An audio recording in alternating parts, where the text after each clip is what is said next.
Hello, everybody. Today's declaration is I am a living testimony. Do you know what? Your life is a testimony. If you're watching today and you're a believer in Jesus, I know that He has done multiple things in your life, miracles, transformations. You've journeyed with Him and you have got stories of His faithfulness. And those stories of His faithfulness are awesome and they bring Him glory. And as you share those stories with the next person, they prophesy into the next person's life about what God can do. The testimony of Jesus is the spirit of prophecy. So in you sharing what God has done in your life, it speaks the potential for that same thing to happen in someone else's life. And I've just been thinking this week, oh my goodness, God, you're so good. Thank you for what you've done in my life. I zoomed back and I just remembered 10 years ago or so some of the feelings of what it was like to be inside Thea's body. And there was, so little rest and peace. That may not have been all the time, but I just had these feelings, these rememberings. I hated being by myself.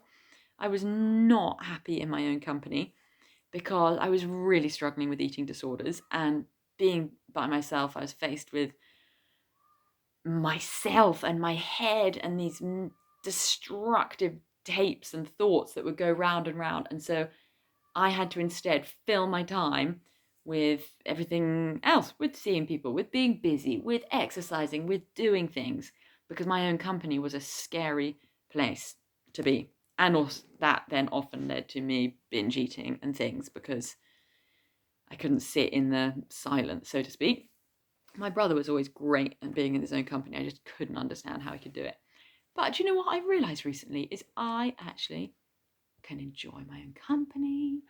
I can spend time by myself without going to the fridge. And the noise level in my head has dialed right down. There's good noise. There's plenty of really good thoughts in there when the silence comes. There's truth filling my thought life about how God loves me and how He sees me. Whereas before, it was just that silence was filled with condemning voices of how much I was mucking up and how I wasn't good enough at this, that, and the other, and I was always failing at this, that, and the other, and I couldn't do this. Oh, it was horrible. And I just had one of those incredible moments where you sort of zoom back and then zoom back in time and then come back into your body. And I just realized, God, thank you for what you have done. Thank you that you have brought me so far. Thank you that you made my own company a happy place to be. I'm so thrilled. Oh, it brought me so much freedom.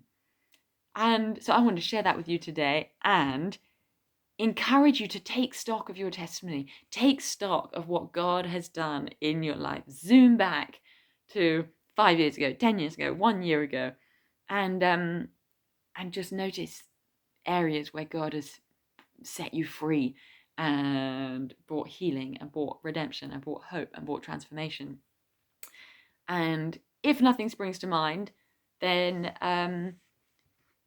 zoom forward to a year and say, Lord, what could life look like in a year? And expect testimonies of His goodness in a year's time. And I look forward to hearing what those are, because the Lord is faithful and you will see the goodness of God in the land of the living. So you are a living testimony. As you remember and gather those memories and those testimonies of what God has done in your life, I encourage you to share them with somebody.